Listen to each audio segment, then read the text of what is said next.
Je t'avoue que ça fait 2-3 fois que je recommence la vidéo, je suis un peu saoulée. Salut à toi. Alors aujourd'hui, je profite du setup pour faire une petite vidéo.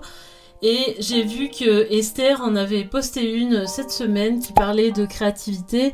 Donc j'avais très envie d'en parler, de faire une petite réponse. Alors il faut savoir que Esther, c'est une fille que je suis depuis qu'elle a 100 abonnés plus ou moins. À l'époque, elle faisait du maquillage et c'était à peu près la seule chose qu'il y avait sur YouTube aux environs de 2011. Et donc, même si j'ai un esprit critique que tu connais, hein, je suis assez admirative de son parcours, voilà. Alors, si tu me connais pas encore, donc moi je suis Marion 4, j'ai étudié en école d'art pendant 5 ans, je suis artiste, j'ai fait plein de vidéos sur le sujet des écoles d'art, comment réussir ses études. Donc je te laisse checker, il y a toute une playlist à ce sujet-là. Et sinon, j'aide aussi les artistes à se développer d'un point de vue professionnel, personnel, à se développer un bon mindset. Je discute de sujets culturels, de développement personnel. Donc voilà, si ça t'intéresse, je te laisse t'abonner et activer les notifications parce que j'ai vu que parmi vous, il y en a plein qui ne le font pas. C'est pas bien. Non, je rigole. Donc Esther, dans sa vidéo, elle nous parle du fait d'être créatif, qu'on peut avoir un certain blocage, on peut ne pas réussir à commencer sa création. On a des idées qui empêcheraient de le faire, qu'on est un peu conditionné.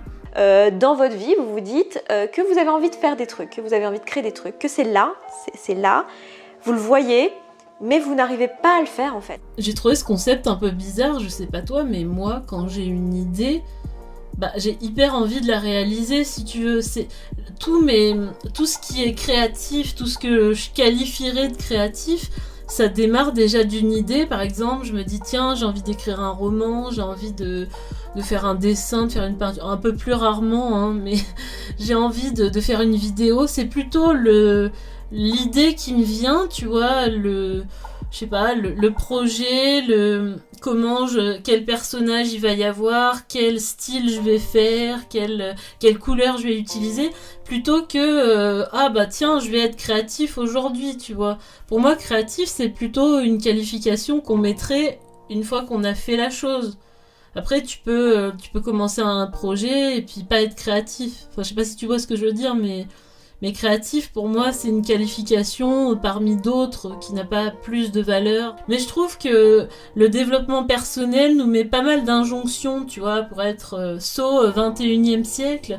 Il faut être créatif, il faut méditer, il faut faire du sport, il faut lire un livre par semaine, il faut se lever à 4h du mat, prendre des douches froides, tu vois. Il y a un côté vachement... c'est vachement une injonction pour être une bonne personne, tu vois, mais les gens créatifs, les gens qui sont qualifiés a posteriori comme créatifs, c'est pas du tout des gens healthy, tu vois. Enfin, tu regardes Serge Gainsbourg, Vincent Van Gogh, Baudelaire, c'est des gens qui sont vachement autodétruits, qui ont bu, qui ont fumé, qui ont pris des drogues. Enfin, Baudelaire, il prenait de l'absinthe, pour te dire. Enfin, le côté, je vais me construire une belle vie, je vais m'exprimer, tu vois. Enfin, il est pas trop là chez ce genre de personnage. Donc, bon, voilà. On a tendance à mettre la créativité un peu sur un piédestal. Je vais travailler ma créativité, je vais libérer ma créativité, du genre...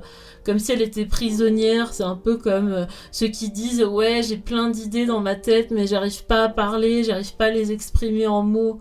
Mais moi j'y crois pas, tu vois. Enfin, si t'as des idées, pourquoi tu les exprimes pas? Comment tu peux avoir des idées dans ta tête et pas les exprimer? Peut-être que c'est moi, hein, même sûrement que c'est moi. Ensuite, elle parle du fait qu'il faut être innocent. C'est en fait d'aborder les choses avec légèreté et avec...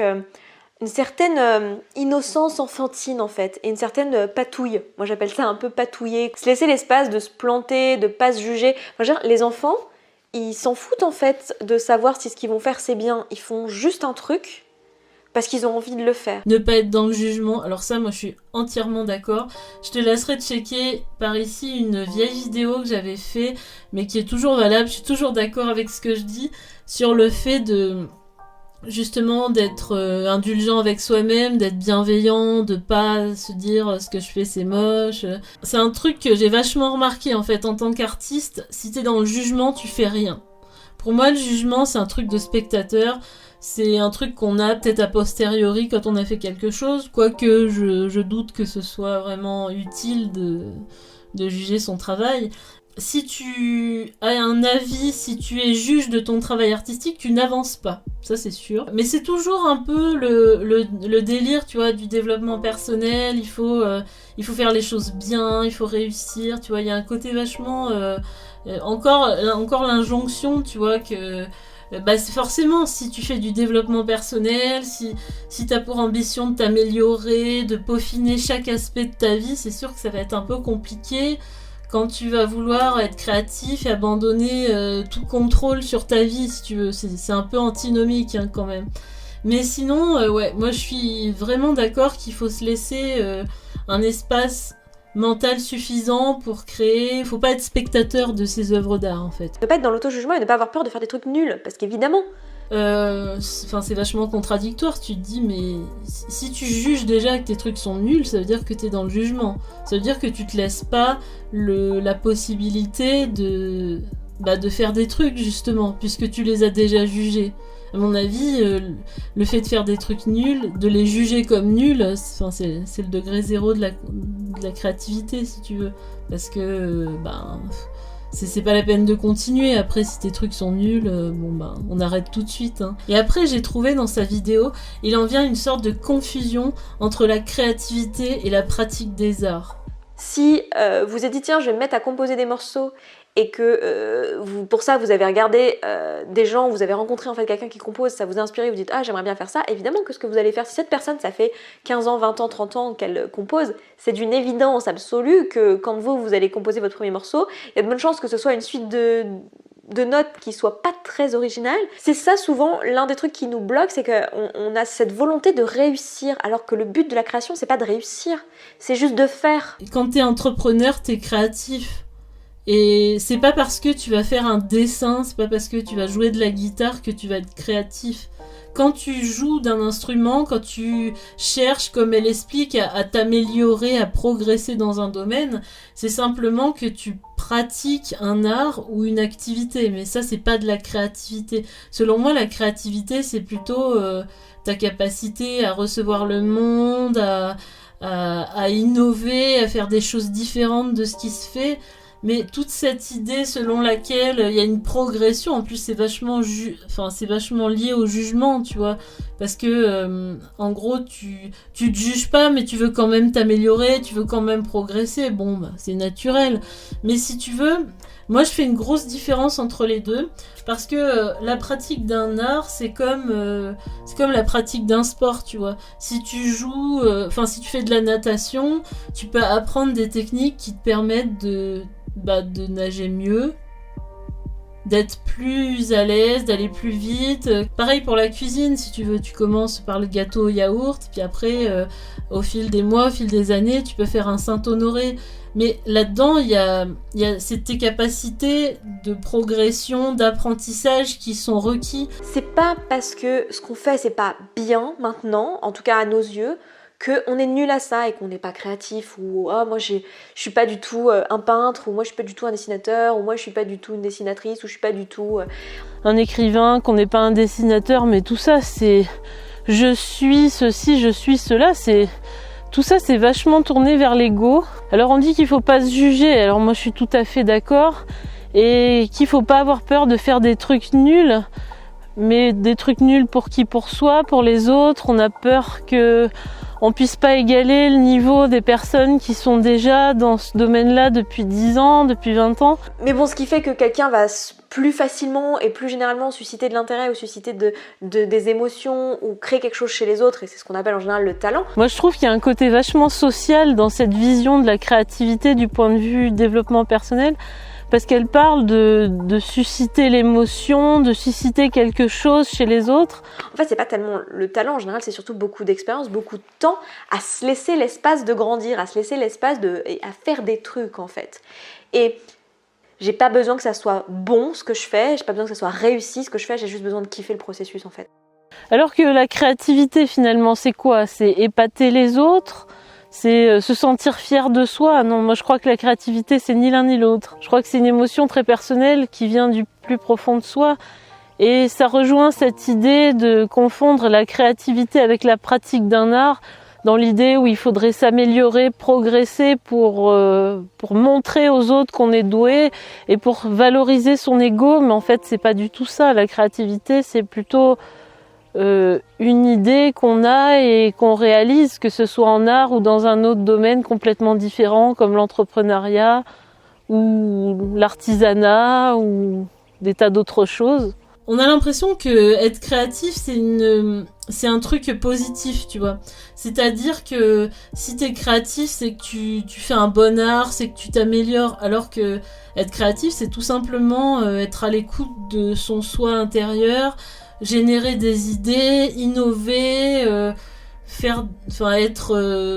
proposer des nouvelles choses. Et puis construire des projets peut-être à travers ça, mais c'est même pas obligé, tu vois.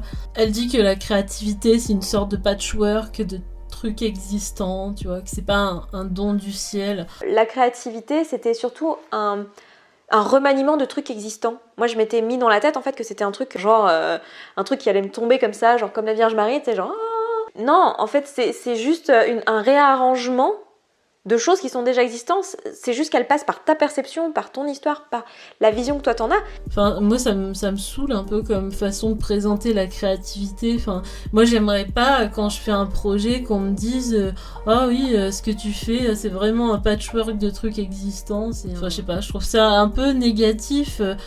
Ça, peut-être que ça décomplexe ceux qui veulent pratiquer l'art de façon amateur. C'est l'idée de digérer à travers ta vision. Moi, je comprends l'idée, mais je trouve qu'il y a quand même, c'est quand même pas donné à tout le monde, tu vois, de faire de l'art. C'est quand même un truc qui est assez, ça demande quand même une certaine expérience. C'est pas un truc que tu fais comme quand tu t'inscris au yoga, tu vois. Enfin, il y a tout un cheminement spirituel, toute une évolution, toute une culture à digérer, plein de choses qui entrent en compte, et aussi ce que je te disais au départ, ses propres souffrances, les tourments de son âme. Il n'y a pas que tu cales pas ça entre le cours de gym et le cours de cuisine. C'est décomplexant, certes, mais c'est pas vraiment le reflet de la réalité.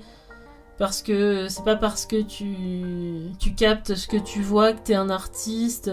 C'est pas parce que t'es un bon observateur que t'es un artiste. C'est juste que t'as envie de créer. C'est pas que t'as envie de t'adonner à la créativité comme un domaine de plus à ajouter à ton palmarès, mais c'est plutôt une nécessité, c'est quelque chose que tu sens au fond de toi. Peut-être que je me répète, hein, ouais. Bon, dans création, je vous le disais tout à l'heure, hein, mais il y a le fait de faire exister un truc, et souvent, on s'empêche de faire vivre, on s'empêche de créer, en fait, de finaliser. Donc, l'idée, ça va être de démarrer les trucs et de les finir, parce qu'il n'y a que en faisant qu'on grandit et qu'on apprend. L'idée selon laquelle il faut aller jusqu'au bout de ses créations et qu'il faut pas se dire bah non, je jette la feuille parce que ce que j'avais imaginé c'est pas ce que j'ai pu faire. Sauf que la création c'est pas un processus mental. Enfin, du moins, je pense qu'il y a différents types de création, mais quand tu es dans un travail artistique, tu as peut-être une idée, tu as peut-être justement un sentiment, des inspirations assez diffuses. Et la création, justement, le fait d'être dans un processus créatif, c'est d'avancer, de créer des choses. Mais moi, c'est un truc très très important que j'ai appris quand j'étais en école d'art, parce qu'avant, j'étais vraiment dans cette idée que j'ai une idée, que mon travail plastique doit rendre absolument, impérativement cette idée, et sinon c'est raté, sinon je suis pas fière de moi. Sauf que t'arrives jamais en fait à réaliser ce que t'as prévu, et si t'y arrivais, si vraiment tu réussissais à te contrôler pour sortir une œuvre qui soit fidèle à ce que t'as imaginé, ben tu t'ennuierais. Ça rend le processus ennuyeux parce que tu as l'impression d'être un exécutant. Tu as l'impression que tu as décidé de quelle œuvre tu allais faire et que la partie créative est terminée et qu'ensuite tu es un exécutant. Alors que moi j'ai appris que c'était pas du tout ça de mon expérience. Et justement elle parle de kiffer le processus, mais tu as l'impression que c'est un truc qu'on s'oblige à faire, tu vois. Il faut que je me tolère en train de faire des erreurs, il faut que je me tolère en étant nul, alors que si t'es conscient que t'es nul et si t'es conscient que tu tolères cette phase-là, être créatif, tu le seras pas, ça va pas tenir sur la durée tous tes efforts. Donc je pense que le meilleur moyen pour grandir dans son art, si on associe la créativité à l'art, c'est justement de ne pas avoir d'idées trop préconçues sur ce qu'on veut faire et de pas être dans le contrôle continuellement. Et alors après, elle nous parle du fait de se mettre des contraintes.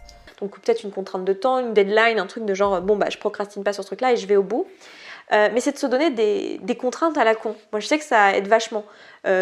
Juste se donner un thème, se donner la contrainte de le faire avec un seul médium. Enfin, après ça va dépendre de ce que vous créez, mais juste se donner des contraintes. Les contraintes, ça rend vachement créatif, je trouve. Et elle nous explique que quand elle était en cours d'art plastique, elle adorait qu'on lui donne un thème pour être créative. Elle trouvait ça hyper stimulant. Alors moi, je suis un peu partagée sur la question.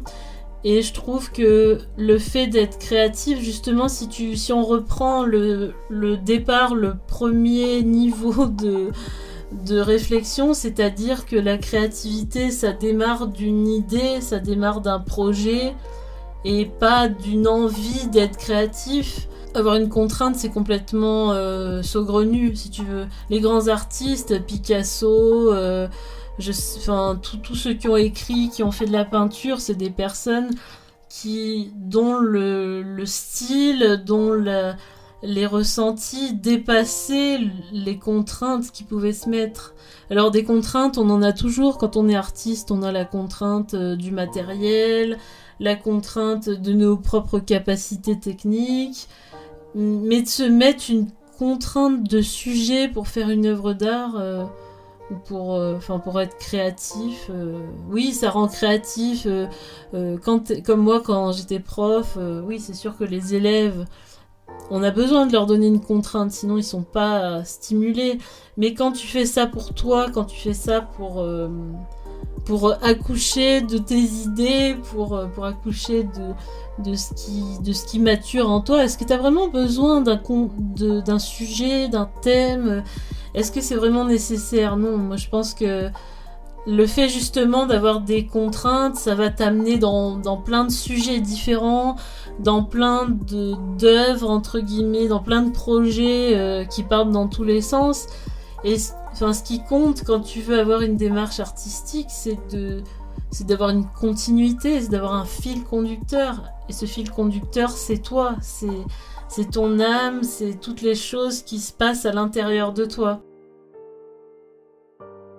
C'est vraiment super que des personnes fassent des vidéos sur la créativité, sur l'art, mais moi j'ai toujours l'impression que la créativité est reléguée premièrement sous l'angle du développement personnel, comme un truc qu'il faut faire pour être quelqu'un de bien. Il faut libérer sa créativité, il faut être capable d'être créatif, comme t'es capable de te lever à 4h du mat, de faire du sport, de lire des bouquins. Et deuxièmement, je trouve que la créativité, c'est quelque chose qui est trop souvent comparé à des choses pratiques, si tu veux. On compare la créativité à la pratique d'un domaine concret dans lequel on peut s'améliorer, dans lequel il faut réussir, il faut aller jusqu'au bout, tu vois, elle le dit, il faut se donner à fond dans ce domaine-là. Puis enfin, la créativité, c'est quelque chose qui doit venir de toi. T'as pas besoin de contraintes, t'as pas besoin de choses qui te font sortir la créativité de toi. C'est comme les gens qui cherchent des signes de compréhension à l'extérieur de leur situation. Par exemple, tiens, j'ai vu tel objet porte-bonheur, c'est un signe. Ou j'ai rêvé de telle chose, c'est un signe. Mais non, c'est pas un signe. Ce qui est au fond de toi qui doit te guider. C'est ta substance intérieure qui fait que tu deviens un artiste. Et si tu veux, moi j'avais des amis aux Beaux-Arts qui faisaient des tableaux très réalistes, qui copiaient un peu des artistes. Et enfin, ils ont un super niveau, ils vont être un super niveau de peinture. Mais si tu veux, moi j'appelle ça peut-être être un artiste, probablement. Mais après, dire que c'est créatif, non, moi je trouve pas que ce soit créatif. De même que quand tu pratiques le même gâteau, que tu fais de la cuisine depuis 10 ans, oui, t'es un expert, mais t'es pas créatif. Parce que selon moi, la créativité, c'est plutôt... l'expérimentation, c'est plutôt le laboratoire entre ce qu'il y a dans ta tête et ce que tu produis. Voilà. Bon, j'espère que tu me comprends, que cette vidéo est pas trop fouillie. Si t'es intéressé par ce que je raconte, sache que j'envoie un email personnel par semaine. Le lien est en barre d'infos. Je donne les actus de la chaîne, les infos en avant-première, quelques trucs de moi, des nouvelles. Soit je débat d'idées avec toi, soit je te donne des conseils aussi qui se rapportent plutôt aux écoles d'art et qui sont un peu difficiles à expliquer en vidéo parce que comme tu sais, il y a l'algorithme, il y a plein de choses qui entrent en compte. Voilà. Alors je te remercie de m'avoir écouté, je te dis à la prochaine vidéo, salut.